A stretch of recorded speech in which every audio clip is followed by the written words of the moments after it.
कि ये डी कक्षक है। डी कक्षक संख्या में 5 होते हैं, इनको समभ्रंश कक्षक कहते हैं। D x y, d y z, d x z, d x square y square और डी जेड स्क्र। तो ये डी कक्षक 5 होते हैं जिनको क्रमशः d x y, d y z और डी एक्स जेड कहा जाता है। जब इनके पास ये कब है, ये तब की बात है जब ये मेटल के अंदर है, सेंट्रल मेटल के अंदर बैठे हैं आराम से, तब इनकी ऊर्जा बिल्कुल समान है। ऐसे कक्षकों को समभ्रंश कक्षक कहा जाता है। जब इन कक्षकों के पास कोई लिगेंड आता है और लिगेंड इसको चारों तरफ से घेर लेता है, ये मान लो मेटल था, आराम से बैठा था, इसके कोई दिक्कत नहीं थी। जब इसके पास कोई लिगेंड आया तो इसको लिगेंड ने इसको चारों तरफ से घेरा, तब इनकी ऊर्जा बढ़ गई। अब क्या होगी, जब लिगेंड इसके और नजदीक आता है और लिगेंड इनके साथ बंध बनाने का प्रयास करता है, तब इनकी ऊर्जा में क्या हो जाता है, डी कक्षकों की ऊर्जा में विपाटन हो जाता है।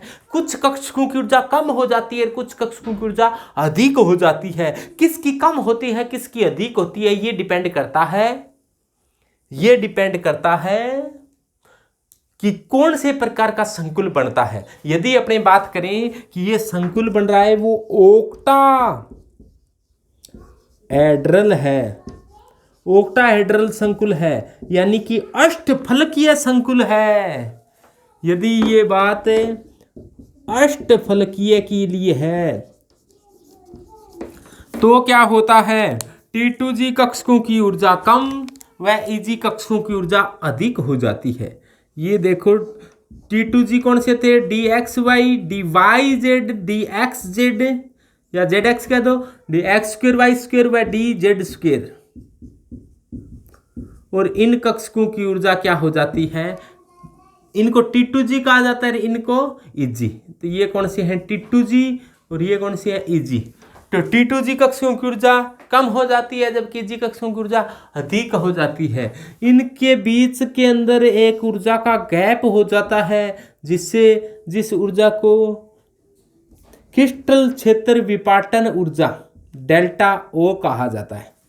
इसको क्या कहा जाता है, डेल्टा ओ, क्रिस्टल क्षेत्र विपाटन ऊर्जा, crystal field splitting energy, crystal field splitting energy, crystal क्षेत्र विपाटन ऊर्जा कहा जाता है।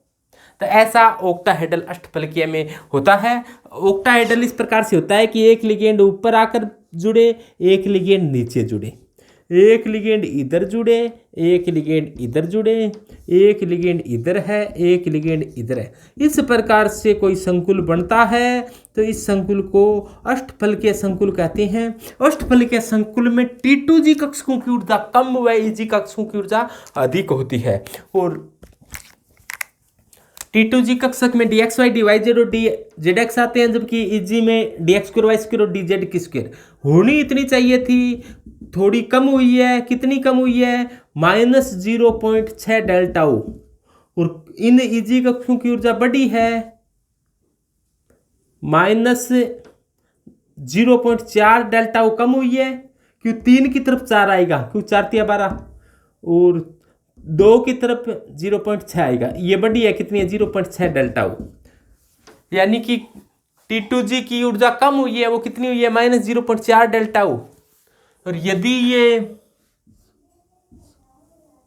आप डेल्टा ओ क्रिस्टल क्षेत्र विपाटन ऊर्जा को डिब्बी में बताएं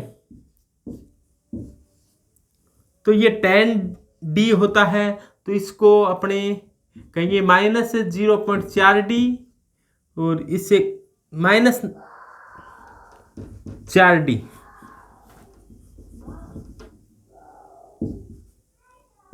और ये प्लस 6D।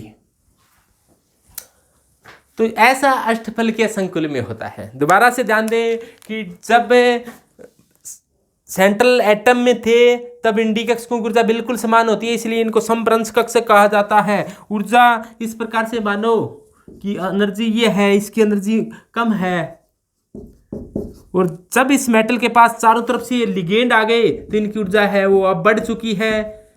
और जब ऑक्टाहेड्रल अष्टफलकीय संकुल बनता है तो इनकी ऊर्जा में विपाटन हो जाता है। कुछ कक्षकों की ऊर्जा कम हो जाती है, कुछ कक्षकों की ऊर्जा अधिक हो जाती है। जिनकी कम होती है इनको T2G कहा जाता है, जिनकी अधिक हो जाती है उनको EG कहा जाता है। ये तो अष्टफलकीय में थे। यदि ये टेट्रागोनल होता तो टेट्रागोनल के अंदर और आगे विपाटन हो जाता है, और यदि ये टेट्रागोनल के अलावा यदि ये स्क्वायर प्लेनर होता तो फिर और आगे विपाटन हो जाता है। तो इलेक्ट्रॉन CFT में बताया जाता है कि D कक्षकों की ऊर्जा में विपाटन होता है। तो ये ऑक्टाहेड्रल में विपाटन किस प्रकार से होता है ये अपने पढ़ा। अब T2G कक्षक कौन से होते हैं, EG कक्षक कौन से होते हैं, ये आपको बताएं। वैसे आप सभी को पता है कि D कक्षक होते हैं वो 5 होते हैं, और EG कक्षक होते हैं वो 2 होते हैं। T2G कक्षक में कक्षक पाली होती है, जैसे मान लो DXY DYZ और DZ है। DXY में कक्षक पाली X और Y के बीच में पाई जाती है। X और Y के बीच में है तो इसको X DXY कहेंगे। DYZ है तो कक्षक पाली Y और Z के बीच में होगी, दूसरी पाली एक दूसरे के लंबवत। DZX है तो एक को Z मान लो, एक को X मान लो, इसको X मान लो तो Z मान लो। तो अब कक्षक पाली इस प्रकार से हो तो इनको कहा जाता है, इन कक्षकों को कहा जाता है, ये T के पैर में 2G है, T2G। और जो EG कक्षक होते हैं उनमें कक्षक पाली अक्षों पर ही होती है। इसमें कक्षक पाली होती है वो अक्षों पर ही होती है। जैसे DXY है, DX2Y2 है, उसमें कक्षक पाली X और Y पर आ गई इस प्रकार से। और DZ2 है, उसमें कक्षक पाली Z2 है तो Z2 पर आ गई। और एक इसमें जो कक्षक होता है, एक तो जो कक्षक पाली होती है वो बेलनाकार होती है, यानी कि चक्तिनुमा होती है, चकले जैसी। चकला समझ गए ना, जो रोटियां बेलते हैं उस जैसी होती है कक्षक पाली इस प्रकार से। एक इस प्रकार से है तो एक इस प्रकार से। इन कक्षकों को कहा जाता है EG, इनको कहा जाता है T2G। तो ऐसा क्रिस्टल फील्ड थ्योरी के अंदर बताया गया कि क्रिस्टल फील्ड थ्योरी के अंदर क्या होता है कि D कक्षकों के पास जब लिगेंड आता है तो इसकी ऊर्जा पहले बढ़ती है, फिर इसकी ऊर्जा विपाटन हो जाता है। जैसे अपने मान लो अपने पढ़ाई कर रही हैं, अचानक ही क्या हो जाए, अपने को चारों तरफ से सांप आकर घेर ले, कोई जहरीला नाग आ जाए, तो अपने सबसे पहले क्या होगा, धड़कने बढ़ेगी। पहले धड़कने बढ़ेगी, ऊर्जा बढ़ गई। उसके पश्चात क्या होगा, ऊर्जा में विपाटन हो जाएगा। कुछ की तो धड़कने कम हो जाएगी, जब मैं कम होगी मान लो बंदी होगी दिखे, और कुछ की जिसकी तरफ है वो नाग है वो तेजी से आ रही है तो उसकी ऊर्जा में क्या होगा, बढ़ोतरी होगी। ऐसा ही ये है कि जब मेटल के पास लिगेंड आते हैं तो लिगेंड है वो या तो Z अक्ष से आएंगे या X अक्ष से आएंगे या Y अक्ष से आएंगे, या तो Z अक्ष से आएंगे या X अक्ष से आएंगे या Y अक्ष से आएंगे। तो इसमें देखो कक्षक पाली X से आए तो ये सामने आती है, और Z से आए तो ये सामने आती है। सामने आने पर यहाँ पर क्या होता है, यहाँ पर प्रतिकर्षण ज़्यादा होता है, प्रतिकर्षण है वो ज़्यादा है, यानी कि प्रतिकर्षण अधिक है। प्रतिकर्षण ज़्यादा होने के कारण इनकी ऊर्जा क्या हो गई, बढ़ गई। इसीलिए EG कक्षकों की ऊर्जा तो क्या होगी, बढ़ गई। जहां पर बिल्कुल सामने आते हैं प्रतिकर्षण ज्यादा होता है, इनकी ऊर्जा बढ़ गई। और जैसे ये लिगेंड तो इधर से आया, इसमें देखो लिगेंड आ रहा है वो इस अक्ष से और इस अक्ष से आ रहा है, और ये पालियां तो क्या रह गई, बीच में रह गई। तो ये शांति से बैठे हैं, प्रतिकर्षण कम है, क्योंकि ये कक्षक पालियों के बीच में रह गई। कक्षक पालियां अक्षों के बीच में रहेगी, इसमें भी कक्षक पालियां अक्षों के बीच में, अक्षों के बीच में स्थित होने के कारण इनमें प्रतिकर्षण है वो बिल्कुल सामने नहीं आती। जैसे ही लिगेंड आया X और Y अक्ष से तो ये बच गई, न तो ये X अक्ष पर है, नहीं ये Y अक्ष पर है, नहीं ये Z अक्ष पर है, तो ये X Y और Z के बिल्कुल बीच के अंदर है, जिससे यहाँ पर प्रतिकर्षण कम हुआ। प्रतिकर्षण कम होने के कारण इनकी ऊर्जा में क्या आ गई, कमी आ गई। तो T2G कक्षकों की ऊर्जा कम हो जाती है, EG कक्षकों की ऊर्जा अधिक हो जाती है। ऐसा अष्टफलकीय में होता है।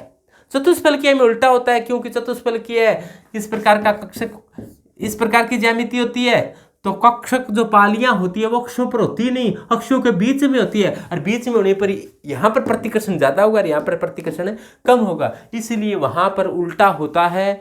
वहां पर T2 कक्षक की ऊर्जा बढ़ जाती है और ई कक्षकों की ऊर्जा कम हो जाती है, वहां पर जी नहीं लगता साथ में।